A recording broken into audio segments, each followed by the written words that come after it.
A closet. They move me to a storage closet. I stand frozen in the doorway, staring at the narrow space that was once used to store holiday decorations and old winter coats. Now it contains a twin bed crammed against one wall, barely leaving room to stand.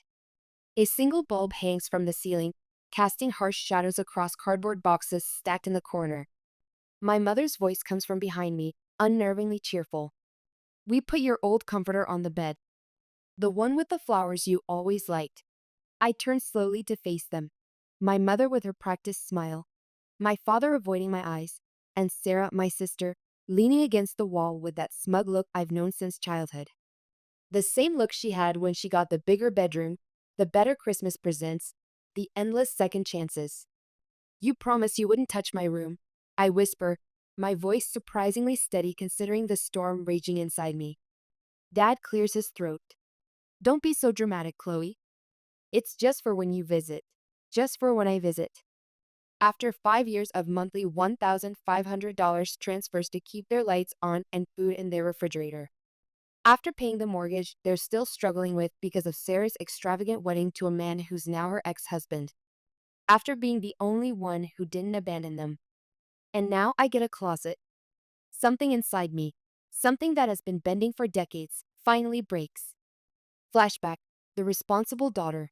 I've always been the responsible one. While other kids were planning weekend parties, I was planning my future.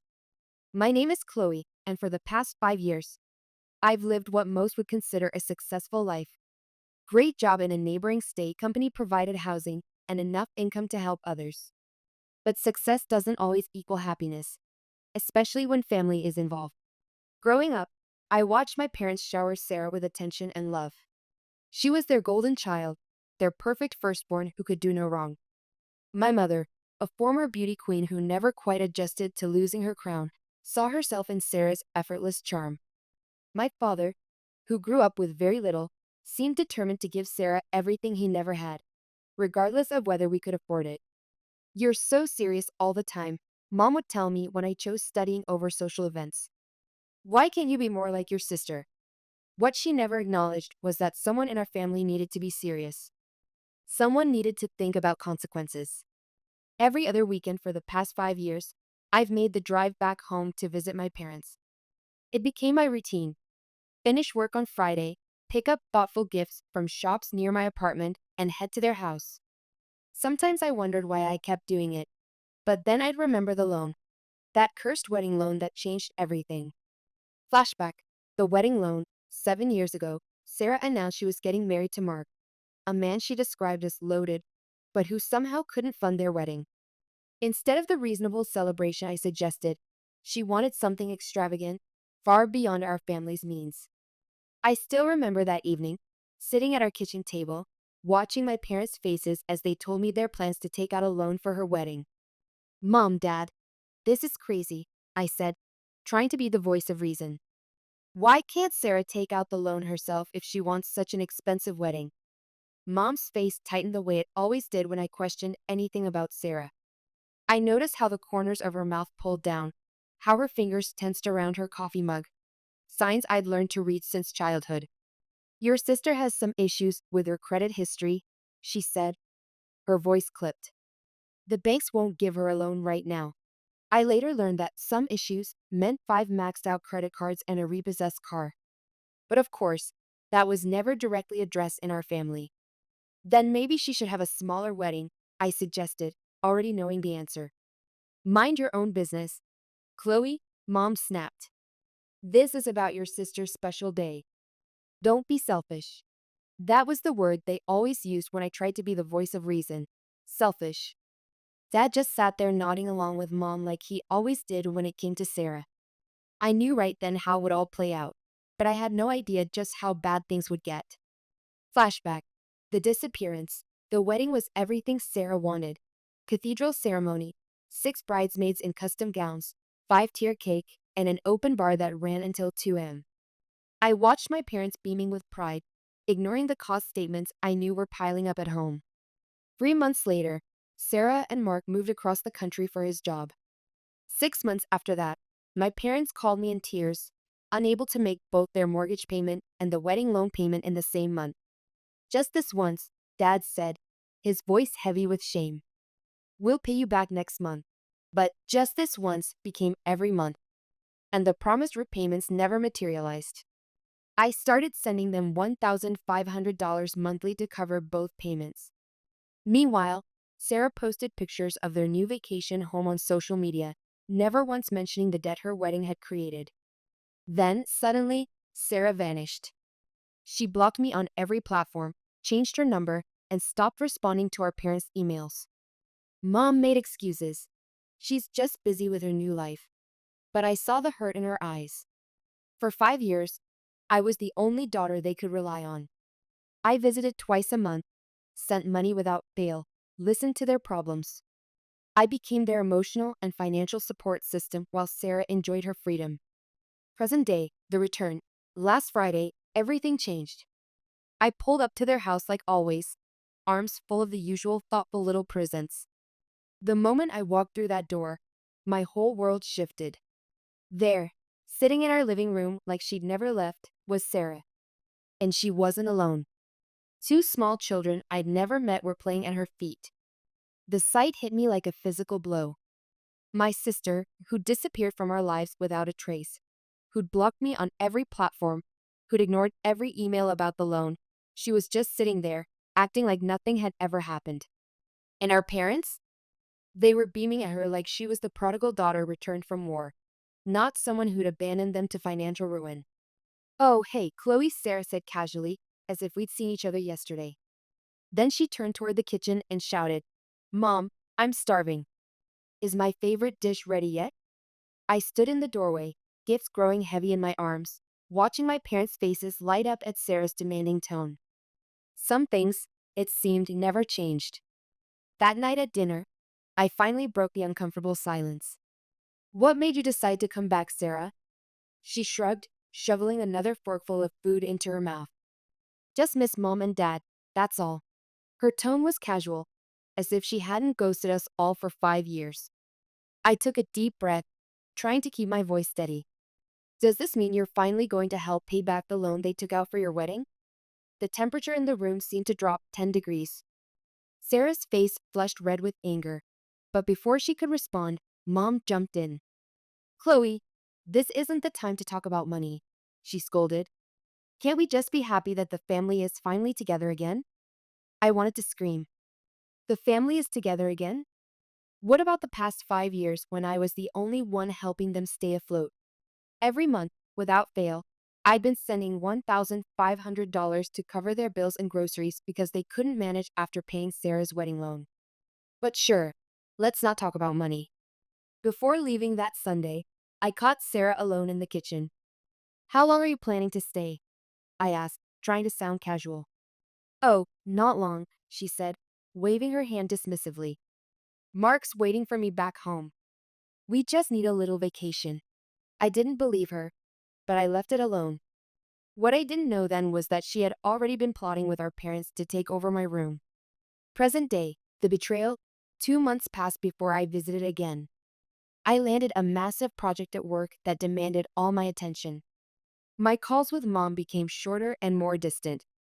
Finally, after successfully completing the project and receiving a nice bonus, I decided to surprise my parents with an extended visit. I splurged on gifts, a high-end coffee machine for Mom and a premium tool set for Dad. The moment I walked through the door that Friday evening, I knew something was terribly wrong. Sarah's kids' toys were scattered everywhere. Mom's face went pale when she saw me. Chloe? What? What are you doing here? The question hit me like a slap. I came to visit, like I have been for the past 5 years. Sarah emerged from the kitchen, smirking. When I presented the gifts to her parents, she rolled her eyes. Always trying to show off, aren't you, Chloe? I ignored her and asked pointedly. When are you heading back home, Sarah? Her smile widened. I'm not. Mark and I are divorced. This is home now. The coffee machine nearly slipped from my hands. Divorced? The supposedly perfect marriage that had justified all those loans and sacrifices was over? That's when Mom nervously told me they'd given my room to Sarah and turned her old room into a nursery for the kids. Instead, they'd prepared the storage closet for me. Present day, the breaking point, which brings me back to this moment, standing in front of a storage closet that's supposed to be my room, feeling 25 years of being second best crystallized into perfect clarity. I turn away from the closet and face my family. You're moving me to a closet after I've been helping you pay bills for 5 years? I look at Sarah, who's now lounging against the doorframe of what used to be my bedroom. What about work? How are you planning to contribute to the household? She examines her manicured nails with disinterest. I don't need to work. Mark's paying good alimony, enough for me and the kids. And what about mom and dad's expenses? I press. The utilities for 3 more people, the groceries, the loan they're still paying off for your wedding? Mom and dad don't mind covering that, Sarah shrugs. My parents nod quickly, like bobbleheads on a dashboard. I wonder if they even hear themselves. They don't mind because I've been sending them $1,500 every month, I say through gritted teeth. Money that's apparently been supporting you now, too. Dad's face darkens. That's enough, Chloe. You're being selfish and arrogant. The closet is perfectly fine for your visits. Selfish. There's that word again. I laugh bitterly. I'm selfish for sending you money every month while she disappeared for 5 years after sticking you with her wedding loan? We're tired of your tantrums, Mom snaps. If you can't accept this situation, maybe you should leave. Sarah's smug smile is the last straw. I look at their faces. My father's stern disapproval, my mother's dismissive anger, my sister's entitled satisfaction. And something inside me finally breaks. Without another word, I turn and walk out, not just out of the room or out of the house, but out of their lives. They don't try to stop me. At my apartment, Liberation, back in my apartment, I open a bottle of wine and pull up my banking app. The monthly transfer to my parents' account stares back at me. $1,500 scheduled to go out in 3 days. My finger hovers over the cancel button as memories flash through my mind. Birthdays where my gifts were overshadowed by whatever Sarah wanted. College graduation where they left early because Sarah called with an emergency that turned out to be a flat tire. Every time I bit my tongue when they praised her and criticized me. I remember my therapist's words from years ago, before I stopped going because I couldn't afford both therapy and supporting my parents. Sometimes the most loving thing you can do for others is to stop enabling their destructive patterns. With a decisive tap, I cancel the recurring transfer. Let Sarah help them now. Let her deal with the utility bills and grocery runs. Let her face the reality of the debt she dumped on our parents. I'm done being the family ATM. 1 month later, the aftermath, a month passes in complete silence. No calls from mom about Sarah's latest purchases, no messages about the grandchildren's cute antics, nothing. I throw myself into work, trying to ignore the hollow feeling in my chest.